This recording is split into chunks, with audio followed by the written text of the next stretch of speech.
வாழ்க வையகம், வாழ்க வையகம், வாழ்க வளமுடன். குரு வாழ்க, குருவே துணை. அருள்நிதி பேராசிரியர் அன்பழகன் திருவண்ணாமலை. அனைத்து அன்புள்ளங்களுக்கும் வாழ்க வளமுடன்.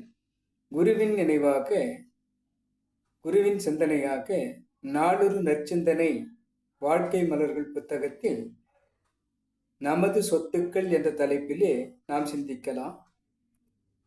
நமது சொத்துக்கள் யாது என்பதை சிந்திக்க வேண்டும் என்று சொன்னால், புது பயிற்சியாளர்கள் தவத்தில் நினைவை ஒடுக்குகிறது என்பது முடியாத காரியமாக இருக்கிறது என்று கூறுவார்கள். எண்ணங்கள் பல எழுந்து கொண்டே இருக்கிறது, என்ன செய்வது என்று குறிப்பிடுவார்கள்.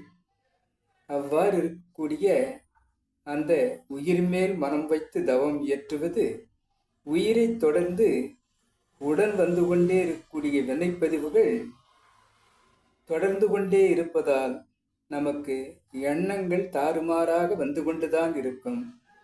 பல பிறவி தொடர்களாக அவைகள் நம்மை சேர்ந்து கொண்டே இருக்கிறது.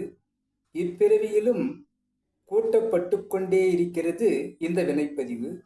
வினைப்பதிவின் சின்னம் என்று பார்க்கும்போது மனிதனுக்கு வாழ்விலே சிக்கல், உடலிலே நோய், உள்ளத்தில் கலங்கம், மனதில் குழப்பம் என்பதாக அந்த பதிவுகளின் சின்னமாக நம் வாழ்வு போய்கொண்டிருக்கிறது.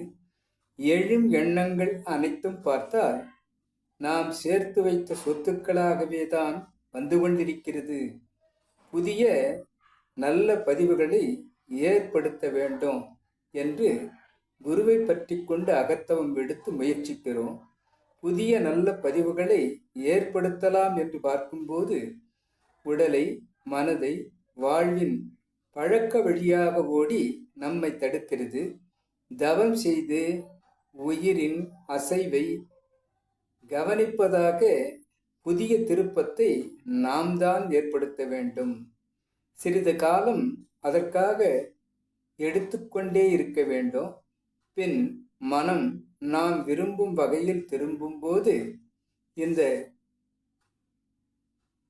எண்ணங்கள் தாறுமாறாக இருப்பது நாம் என்ன விரும்புகிறோமோ அதுவாக மாறுவதாக தவத்தால் முயற்சித்து நாம் செய்து கொள்ளலாம்.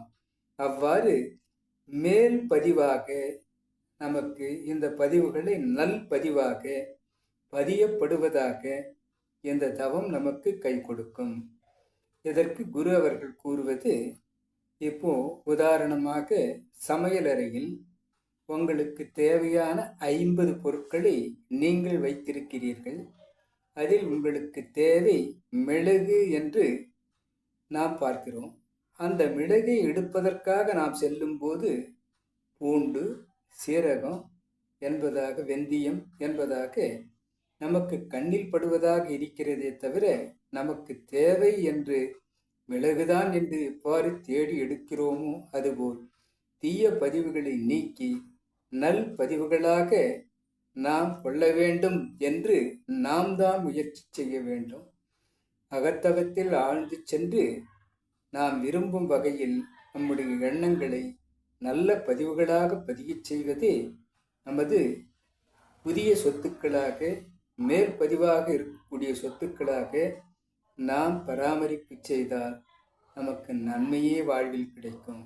பழைய தீய பதிவுகளை, தீவனை தரும் தாக்கத்தை முற்றிலுமாக நீக்கி நமக்கு நல்வழி காட்டுவது குரு தந்திருக்கக்கூடிய குண்டலினி யோக தியானம்தான்.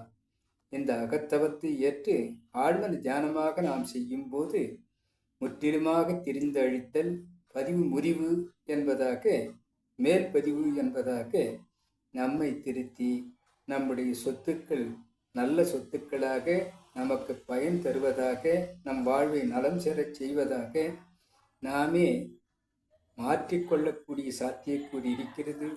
நமக்குள் இருக்கக்கூடிய எண்ணங்களும், நமது சொற்களும், நமது செயல்பாடுகளும், அதற்கு வரக்கூடிய விளைவுகளும் எல்லாமே நமது சொத்துக்கள் தான்.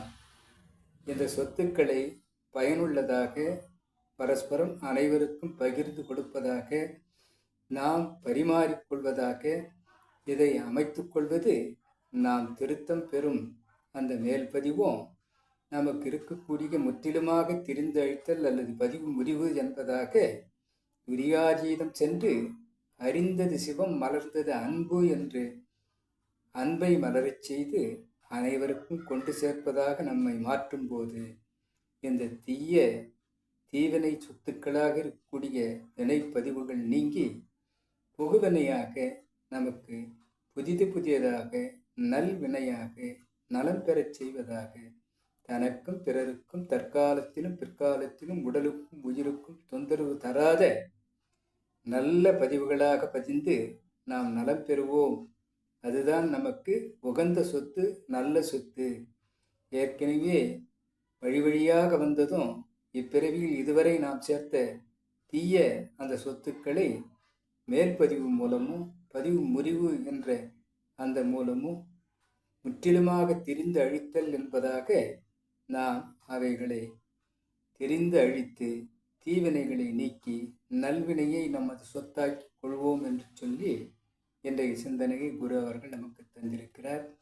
இச்சிந்தனை வழங்கிய குருவிற்கும் இதுகாரம் செயல்படுத்த அனைத்து அன்புள்ளங்களுக்கும் இவ்விளக்கத்தை என்னுள் ஏற்படுத்திய இறைநிலைக்கும் நன்றி நன்றி நன்றி. வாழ்க வளமுடன் வாழ்த்தி நிறைவு செய்கிறேன். வாழ்க வளமுடன்.